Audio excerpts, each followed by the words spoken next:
51 degrés dehors, 51 degrés dans la voiture. On est en train de cuire. C'est pas facile, hein. Le vent, il est tellement chaud, il est tellement brûlant, tu peux même pas ouvrir la fenêtre, quoi. Ça te brûle le visage, quoi. C'est un truc de ouf, j'ai jamais vu ça. Tout notre équipement, tout est mené vraiment à dure épreuve. La batterie de la cellule, elle est complètement déchargée. Ah ouais, il y a vraiment rien du tout. Oh, il y a des matins plus durs que d'autres. Là, déjà se réveiller avec la plus de batterie et tout, et on se tape une tempête de sable. C'est d'une violence.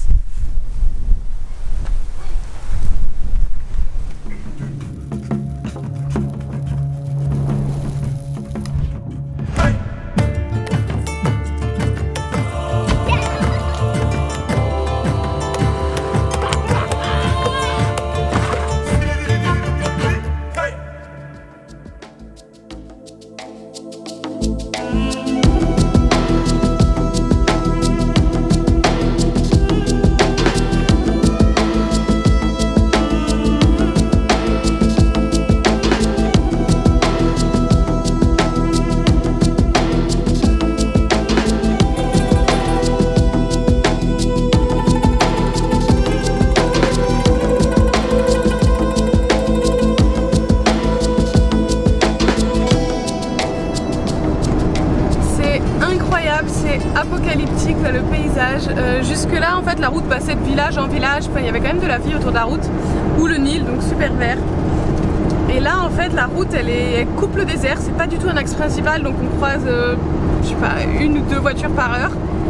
Et il y a une sorte de tempête, un brouillard de poussière en fait, enfin je pense que c'est les résidus des tempêtes de sable, et du coup la lumière est complètement diffuse et ça fait un paysage juste apocalyptique. On a fait déjà 100 km là sur cette route, on a croisé genre des fois une baraque, je sais pas comment ils vivent là les gens, et c'est juste dingue, il y a personne.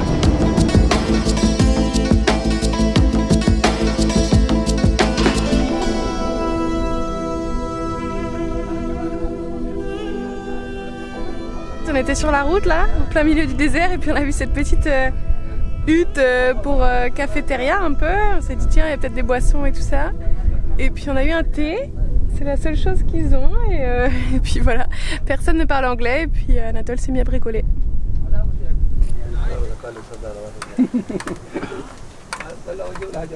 Qu'est-ce que tu fais à bricoler toi? On est en train de changer le piston du moteur du truc là. En fait ils étaient en train d'essayer de démonter, mais ils n'avaient pas les bons outils. Et ils m'ont montré ça, ils ont le piston de rechange.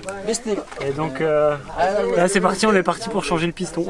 Il n'y a personne qui parle anglais ici.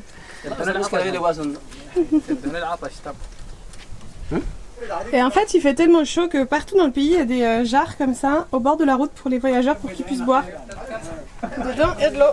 Il y a souvent un verre et puis les gens se passent le verre comme ça. Là on a le piston, et là j'essaie d'enlever l'axe du piston, et puis après on va changer le piston. C'est ok? Ok.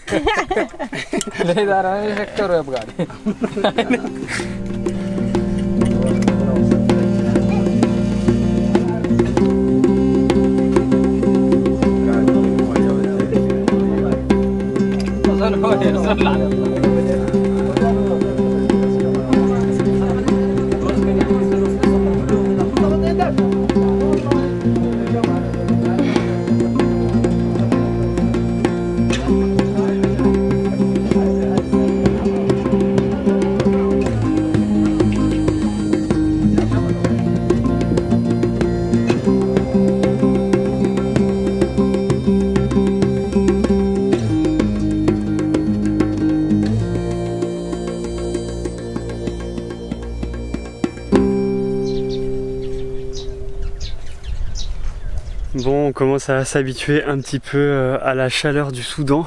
On a ici un petit thermomètre qui enregistre les températures minimum et maximum. À l'intérieur du van, au maxi, il a fait 53,5 et à l'extérieur 57. Mais à l'extérieur c'est 57 parce que le capteur était au soleil. Mais voilà, plus de 53 degrés à l'intérieur de la voiture. Donc tout notre équipement, tout est mené vraiment à dure épreuve. Par exemple, à rude épreuve. Par exemple les assiettes là, Je sais pas si tu vois, mais elle est complètement tordue. En fait, c'est comme si tu mettais une assiette pendant plusieurs heures dans un four à plus de 50 degrés. On a aussi le contreplaqué là.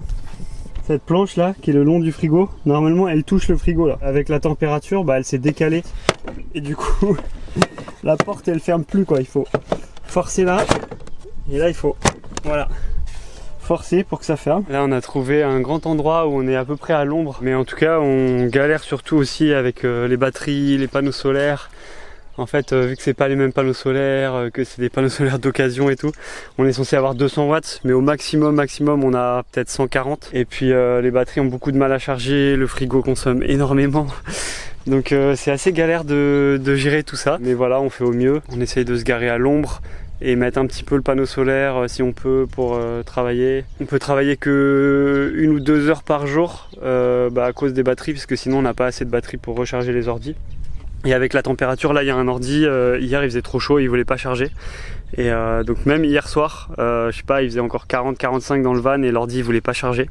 Donc j'ai eu un peu peur. Et en fait ce matin, les températures sont redescendues et l'ordi est en train de charger. Donc ça c'est déjà une bonne chose, puisqu'il y a un ordi qui charge plus, c'est un ordi inutilisable. Donc voilà, on s'adapte comme on peut.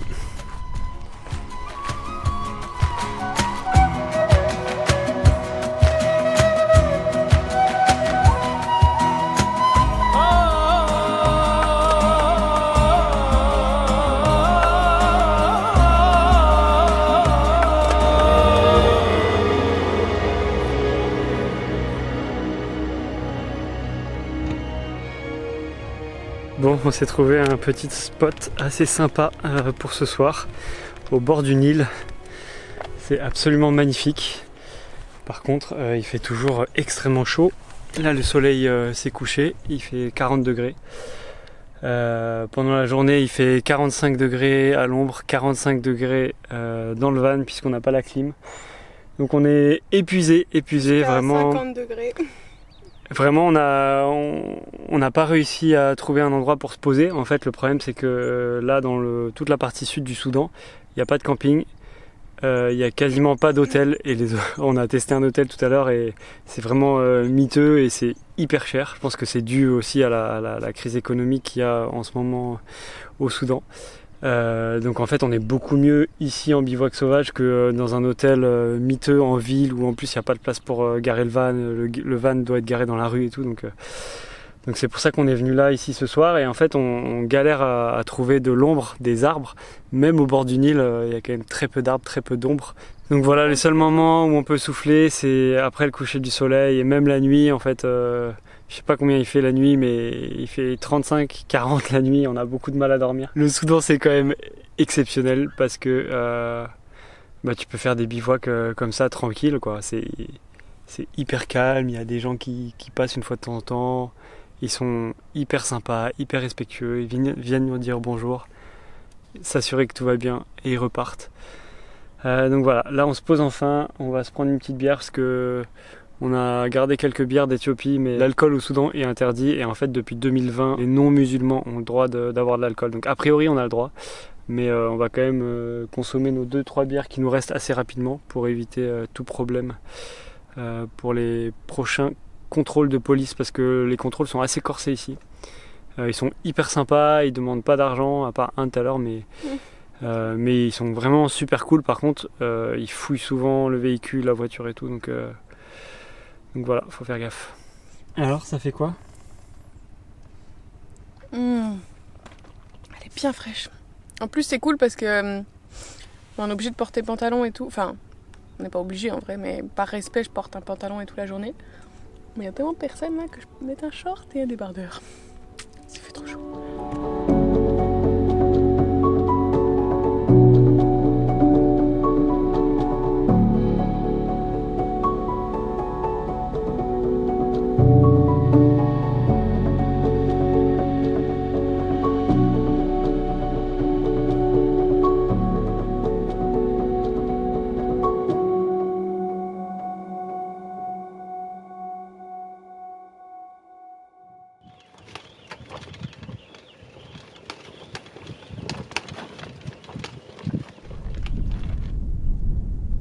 Bon, je crois que ça fait une semaine qu'on n'avait pas passé une aussi bonne nuit. On a trop bien dormi. On s'est levé tôt ce matin pour profiter des températures fraîches. Il y a pas mal de vent, j'ai bricolé un truc avec le haut vent là-bas chez l'échelle pour pouvoir avoir un peu d'ombre. Et Marion est en train de travailler dans le van. J'ai profité de l'eau du Nil pour faire une petite lessive. Là il est 9 h, il fait déjà 40 degrés donc malheureusement on va pas pouvoir rester là toute la journée en plein soleil. On n'a pas d'ombre naturelle, on n'a pas d'ombre d'arbres donc on va vraiment crever de chaud. Même avec la fraîcheur du Nil, il fait quand même super chaud. Je fais une pause, autrement ça fait clic clic clic. Ah, ok. Juste avant de prendre la route, je vais aller me rincer dans le fleuve là. Il y a des mecs qui sont en face sur l'autre rive avec les pieds dans l'eau en train de se laver à moitié. Donc je pense que je vais faire pareil. On a vu personne se baigner et on sait pas s'il y a des crocodiles, on les a pas vus. Quand je vais chercher de l'eau et tout, je balance une grosse pierre devant et puis je reste vraiment sur le bord. Parce que c'est un peu flippant les crocodiles.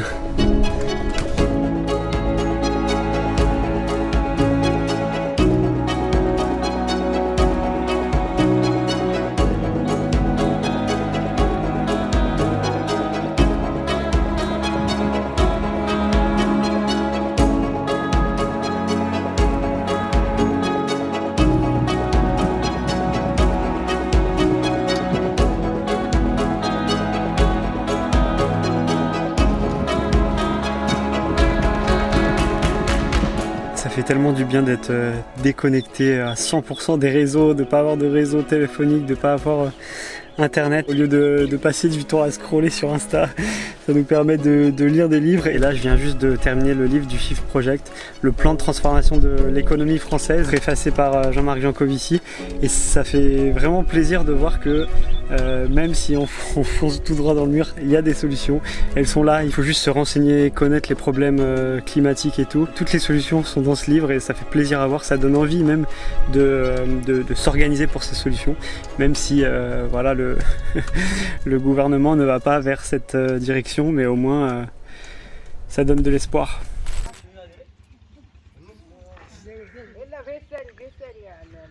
Bon, on cherchait un bivouac au bord du Nil. Il y a plein de champs partout derrière moi. On est en plein désert et du coup, pour irriguer tous les champs, il y a des espèces d'énormes pompes dans ce bâtiment là.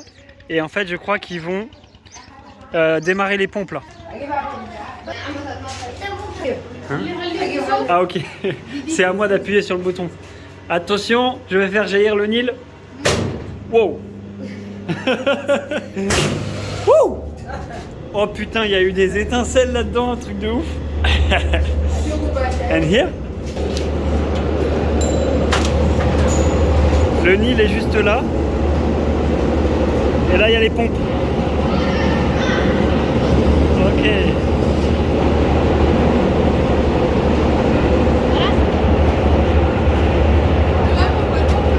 Ok. Et alors, dehors, ça donne quoi? Ah ouais, d'accord. On a la voiture garée là, je me dis on va peut-être être embourbé avec leur... Ils ont voulu nous montrer mais on va plus pouvoir sortir. En fait Léon il est garé juste là-bas derrière. Voilà, l'eau jaillit ici.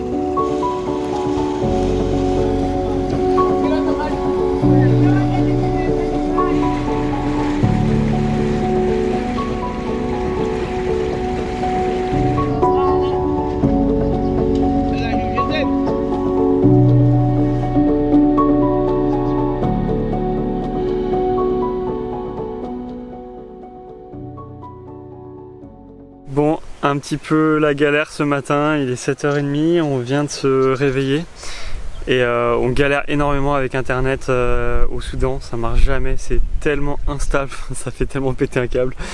Hier soir on essayait d'uploader une vidéo, on l'a mis à uploader pour que ça upload toute la nuit parce que c'est tellement long. Et à 3 h 30 du matin, Marion elle regarde sur le téléphone pour voir si ça upload. Et elle voit qu'il n'y a plus de wifi sur le routeur 4G. Je me dis trop bizarre, c'est pas possible que la batterie elle soit à plat, surtout qu'on a éteint le frigo en fait, tellement il fait chaud, le frigo il consomme trop, donc on n'utilise plus le frigo, donc normalement on est quand même bien avec la batterie. Et là je me réveille ce matin, je vois que la batterie de la cellule elle est complètement déchargée, donc on a vraiment plus d'électricité, plus rien. Depuis une semaine aussi la batterie du van est très faiblarde. Hier soir j'ai regardé, j'ai ouvert les petites ouvertures, Normalement il faut remettre de l'eau déminéralisée dedans pour refaire le niveau. Et j'ai regardé et en fait il n'y a clairement pas assez d'eau dans la batterie. J'avais refait les niveaux au Kenya, mais là avec la température il fait tout le temps 50 degrés, donc l'eau de la batterie s'évapore. Hier soir j'ai regardé comment fabriquer de l'eau déminéralisée parce que je sais pas si on peut en acheter ici au Soudan. Avec la cafetière j'ai bricolé un truc pour faire bouillir de l'eau. En fait il faut faire évaporer de l'eau, la refaire condenser. Mais après un quart d'heure j'avais genre 4 centilitres d'eau déminéralisée, donc alors qu'il va m'en falloir au moins 1,5 litre, 2 litres. Donc je me suis dit aujourd'hui on allait aller voir en ville si on peut pas trouver un réparateur de batterie. Là j'essaye de tourner la clé et il n'y a pas assez de jus pour démarrer. Donc là on est coincé ici, toutes nos batteries sont complètement à plat. Donc la seule solution là c'est on va essayer avec Marion de pousser le van pour le mettre au soleil parce qu'on s'est garé à l'ombre. Et espérer qu'avec le soleil ça charge un peu pour qu'on puisse démarrer. Et puis essayer d'aller réparer la batterie. On est en plein dans le vent et dans une tempête de sable. Ah, il y a beaucoup de vent et le vent est contre nous.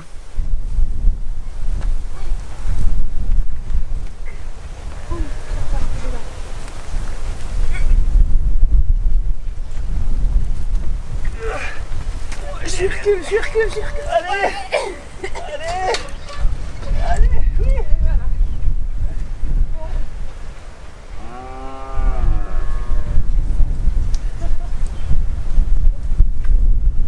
Bonne écoute, hein, maintenant il y a plein de soleil. Dans 1 ou 2 heures peut-être qu'on pourra démarrer grâce aux panneaux solaires. Je nettoie les panneaux pour optimiser la charge. Parce que dès qu'il y a un petit peu de poussière ou des saletés, bah ça charge moins.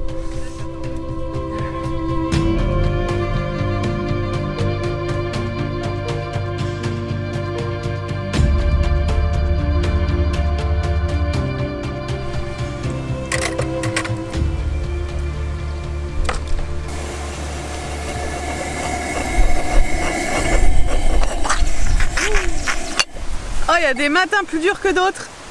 Là déjà se réveiller avec la plus de batterie et tout, et on se tape une tempête de sable, c'est d'une violence. Et le sable ça s'infiltre partout, dans les yeux, dans le café.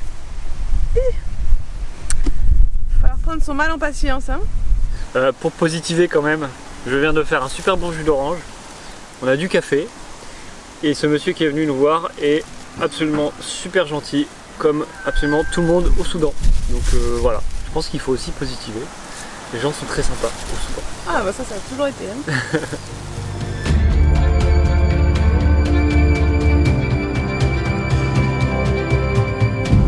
Bon, ça fait à peu près 1 heure qu'on est garé au soleil. Je vais voir si j'arrive à démarrer la batterie. Mais il faut appuyer sur le booster, non?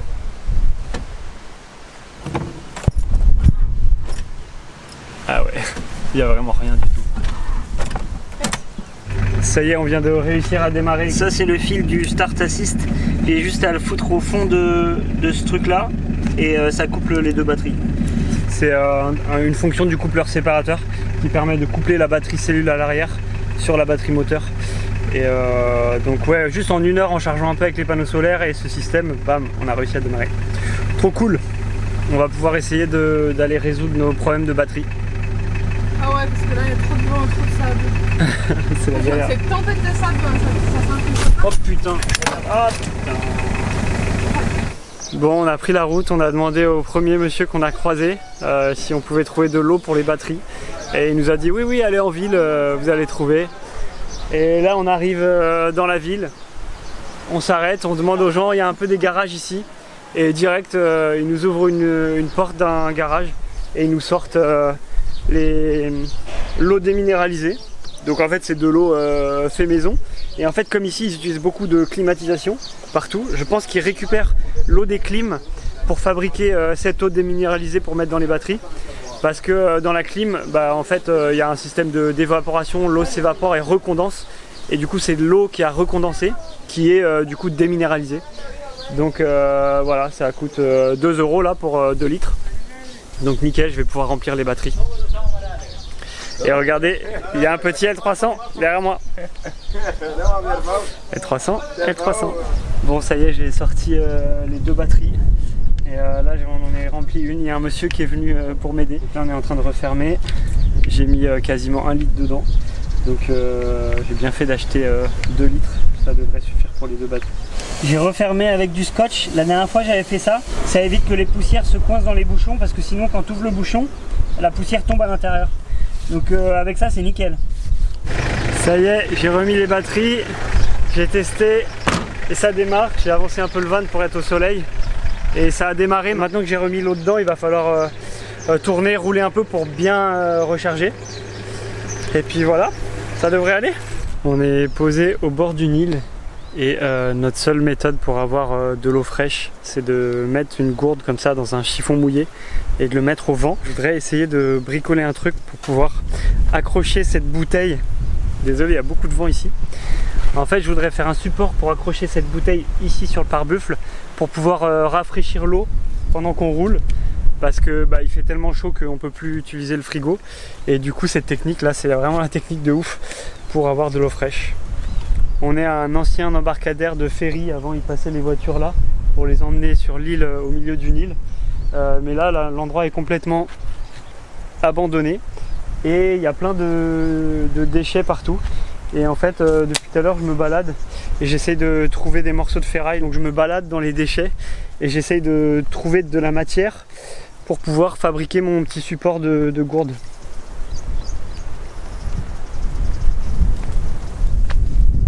Ah non, ça c'est plastique.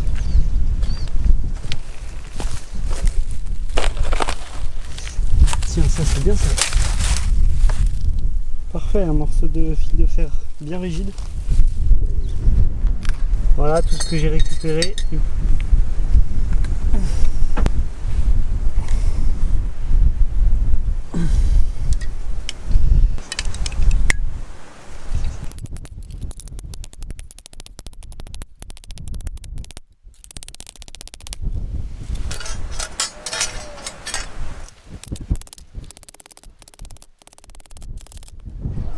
Ça y est, j'ai fini mon support pour bouteille que j'ai soudé là dans le village avec mon poste à souder et que j'ai peint. Donc je suis plutôt content. Et là je viens de l'accrocher sur la voiture. J'ai rajouté un petit bout de chambre à air avec un fil de fer tordu là pour faire un crochet pour bien fixer la bouteille. Et du coup là je vais mettre cette bouteille d'eau avec un chiffon que je vais mouiller. Et comme ça on verra si ça fait de l'eau fraîche quand on roule. Petit retour d'expérience, ça fait plus d'une semaine qu'on l'utilise et franchement ça marche vraiment super bien. On met normalement un chiffon mouillé autour plus ce sac en tissu là, on mouille tout ça. J'ai fait une petite amélioration parce que quand on met la gourde comme ça sèche hyper vite et du coup très rapidement il n'y a pas d'eau et du coup après ça réchauffe. Donc j'ai mis un cul de bouteille en plastique là. Et comme ça je remplis ça d'eau aussi. Comme ça quand je mets la bouteille, l'eau dégouline dans la bouteille en plastique. Et ça permet de ne pas perdre trop d'eau. Et du coup ça garde plus longtemps au frais. Quand on roule à 80 km/h, on le met en général une demi-heure. Et au bout d'une demi-heure, c'est vraiment frais. En fait, tu as l'impression que la bouteille elle sort du frigo quasiment. Elle n'est pas à 5 degrés, mais quand il fait 50, franchement tu as vraiment l'impression de boire une gourde fraîche. Et comme on a fonctionné pas mal de temps sans le frigo à cause des problèmes de batterie, c'est vraiment bien agréable d'avoir de l'eau fraîche. Alors forcément, voyager au Soudan en plein été, c'est pas la meilleure saison, mais on n'avait pas le choix. Et on n'avait pas non plus envie de fuir cette saison chaude parce qu'il y a des millions de personnes qui vivent là-bas chaque année. Et on voulait voir, expérimenter par nous-mêmes, apprendre d'eux surtout, voir comment ils adaptent leur rythme, comment ils font, leurs trucs et astuces. Et puis c'est ce qu'on a fait, on a appris chaque jour à leur contact. On a remarqué aussi que de 40 à 45 degrés, le corps commence à fatiguer, il faut ralentir, mais on peut encore faire quelques petites choses tranquillement. Par contre, entre 45 et 50 degrés, clairement, le corps ne répond plus. Même tout ce qui est un peu intellectuel, parce que toute l'énergie, en fait, est concentrée vers les organes vitaux pour les maintenir au frais. Et donc, tout le reste, y compris le cerveau, est mis complètement au ralenti. Et même pour faire du montage vidéo, par exemple, c'est pratiquement impossible. Enfin, le corps ne réagit plus, le cerveau ne réagit plus. Et de toute façon, les ordi ne chargent plus avec la chaleur. Enfin bref, il faut juste accepter de lâcher prise. Accepter de ne pas être efficace, pas actif, se respecter et puis vivre au ralenti. Et à part se baigner, franchement c'est un peu la seule activité et se reposer, il n'y a pas grand chose d'autre à faire. S'asperger d'eau et puis attendre que la température redescende au coucher de soleil. Et d'ailleurs on a remarqué que les Soudanais se réveillent en général tôt le matin, travaillent le matin, vers midi ils rentrent chez eux, ils font une sieste l'après-midi, ils se reposent et tout ça. Et après les gens ressortent au coucher de soleil et tardent un peu plus le soir. Donc c'est pas forcément facile à adapter comme rythme en van, mais on n'a pas eu le choix de s'y faire. Et franchement c'était une superbe expérience.